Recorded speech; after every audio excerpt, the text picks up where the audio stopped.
I apologize for luring you in with another Seneca quote in the title, but I do promise to back it up and to really give you, hopefully, a little bit of a different perspective on the issue of what we're going to discuss today, which I thought this week, since we talked before about the fact how we all postpone ourselves into the future, that we delay our happiness, our life, a fulfilled life into the future because we think we need to take care of this or that first, for this problem to pass, for another problem to pass first, and or generally for us to have to work a lot and to build something before we can allow ourselves to be happy.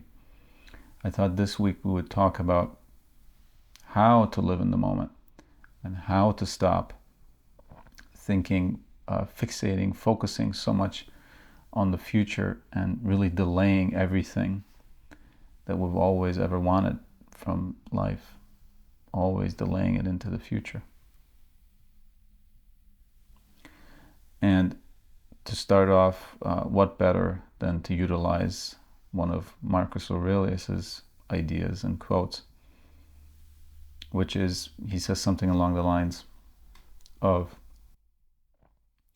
ask yourself what in this very moment is upsetting you, what in this very moment is wrong. You will be ashamed of your answer. And it's entirely true, really. Right this instant, or at any given moment, that's the whole point. Ask yourself, what right now is so bad or so wrong in this very moment? Not in life in general, this week, this month, tomorrow, or the next week, but in this very moment, what's the matter?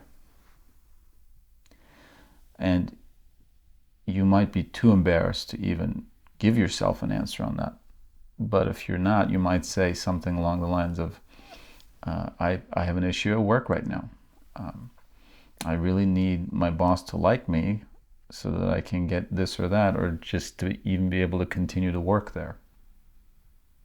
Or you might say, my coworker has it really out for me for a personal issue, or just a work issue because they want the promotion and they don't want anyone else to get it. But as soon as you say this to yourself, you will find it ridiculous, because even though, yes, of course, it's important for you to have a job and to maybe even advance in your career and all of that, but considering all the problems in the world, or all the problems that other people do in fact have, yours will seem very minuscule.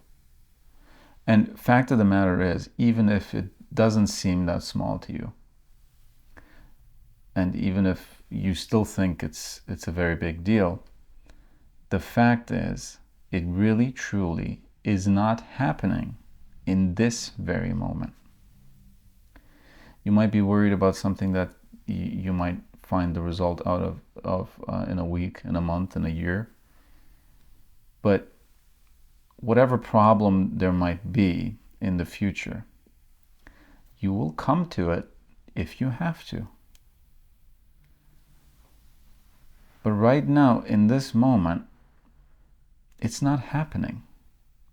Yet, because you're thinking about it, you're dreading it, you're anxious about it, and sometimes we're not even anxious about something that will definitely happen. We're anxious about possibilities and potential scenarios and potential outcomes that we think we might not like so much. And that's really where the ridiculousness of our constant postponement and delaying of ourselves and our happiness, our lives, really lies. Most of the time, it's not even a real thing. It's a boogeyman that we're afraid of. But even so, we have to ask ourselves, what is the highest good? What's the best thing I can think of to possess in my lifetime? What do I want, essentially? What is happiness? What would make me happy? And a lot of people will say to that, well, I want to be wealthy. Or at the very least, I want to be financially secure, because that will be the basis of everything else that I could possibly want to do in my life. If you can't be financially secure, if you constantly have to worry about money, you can't live. Well, think about it this way. Yes, money can be important. We need money. But if you hold that to be the highest good, I'll easily disprove that you really actually don't. If I were to give you a lot of money, more money than you ever dreamed of having, or exactly the amount of money that you dream of having, whatever is financially secure to you, and any other amount after that, if I were to give that to you, and that you would have to do nothing in return, it's a present. But it's stolen money. I took that from someone else who was rightfully theirs. They earned it, and they're good people. I took it from them. They'll never know. There's no way ever this is going to be found out. It's yours. Take it. If you have any shred of self-respect, or any shred of the concept of justice and fairness, you will not even think about taking that money. Most of us wouldn't. I truly believe that. Most of us wouldn't. Even though we thought it was the best thing we could ever achieve in our lives. Financial security, wealth, helping everyone with the money that we make. Yet we wouldn't take that money. Why?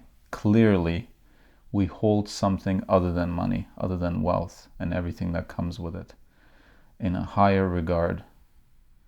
We hold something else in a higher regard than money, which is what?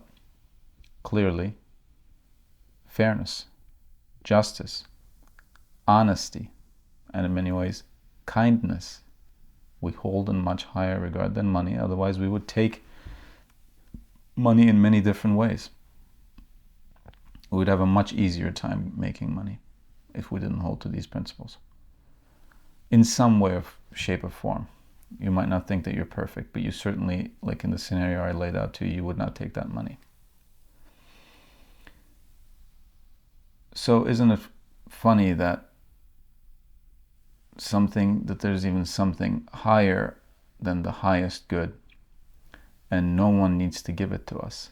In fact, no one can give it to us, but it's already inside us, it's already ours, but we're not seeing it. Like sometimes we'll look for a pen or something, we're sitting at our desk, and we'll be looking all over the desk, and we won't see it, and we'll go somewhere else and try to look for it and not find it, but come back to the desk and it was there all along. It's because we were not really expecting it there. We thought maybe you left it in another room. We were just glancing at the table, at the desk, and we couldn't see it even though it was right there. It's sort of like that, because those things that we just saw, that we hold in a higher regard than money, kindness, honesty, fairness, justice, etc., all these things that are others, which we call the virtues, right?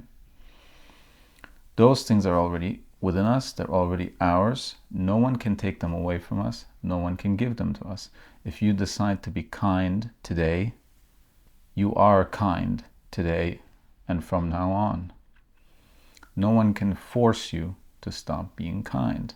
No one can force you to take that money that was taken from someone else unjustly, unfairly. And no one can take it from you. You are in full control of how honest, how kind, how decent, how fair, how just you are. And what I'm trying to get to with that is,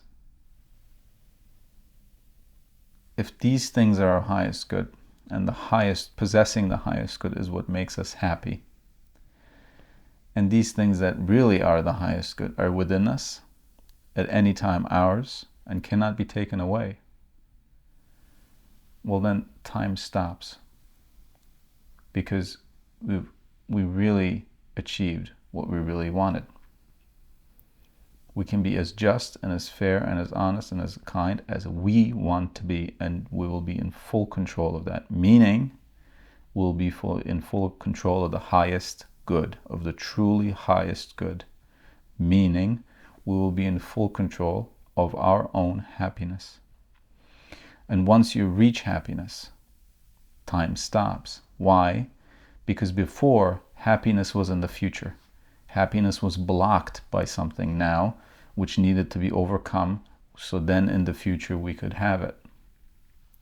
But now that we do have it, time stops. Now that we are at the peak of the mountain, the climbing stops. And all we need to do is take our place at the summit and watch the world and be content. That's what contentment is.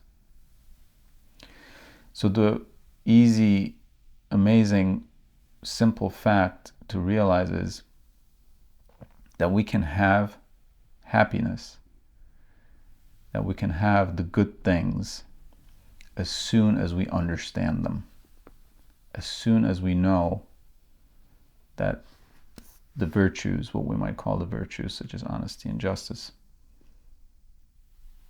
the moment we truly understand what they are, their true nature, and how they relate to us and our happiness, they're ours. We have them. And I'll tell you one more thing that keeps you from living in the moment, or many people. And that's, even though they might understand or they might realize that these things that we talked about so far are true, that really our morals and all the things that are the highest good, the things that are within us, are really what will make us happy or will make us unhappy if we lack them. And that this is what a happy life, fulfilled life is truly about. They will still keep from living this way because they think that it will mean that they have to give up worldly success, that they have to close themselves up, become a hermit, live in some monastery all day, and deny any kind of pleasures and friends and money and wealth and success, and that surely this is not a life to lead, and this is too high of a price to pay, or it just doesn't make any sense. When no, nothing could be further from the truth, actually. Because being happy, having achieved happiness, does not mean that you cannot do anything else. In fact, quite the opposite. It gives you the serenity, the contentment, and the knowledge to pursue worldly goals in a much more healthy and happy way. You can pursue wealth as long as you don't give up on one of your core principles. As long as it doesn't damage you morally, you can do whatever you want. And that includes wealth and whatever success you want to call it. But you won't need it. You won't have to have it for your happiness. You will have the contentment and the ease and the serenity to pursue them calmly, to, if you fail in those pursuits, to fail honorably and admirably and without hurting anyone else, without getting agitated, without getting angry. And that will certainly only help you to get back again, to get back up again, and to try again. All the while being perfectly happy because you already have the highest good. People who have the highest good does not mean that you cannot pursue goods that are below that, because that's really the way they become goods in the first place. Money is neither good nor bad, but if you pursue it for a good reason and in a proper way, without hurting anyone, without hurting any of your core virtues like honesty, justice, kindness, if these don't get damaged in the process of you seeking wealth and you launching a project to acquire wealth, well, then there's no problem. You can do that. As you can see, the highest goods only make everything else better. They make what we pursue better, and they make the pursuit of them better as well.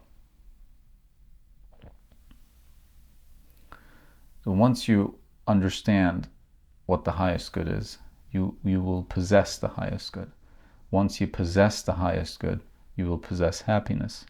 Once you possess happiness, the longing for the future stops.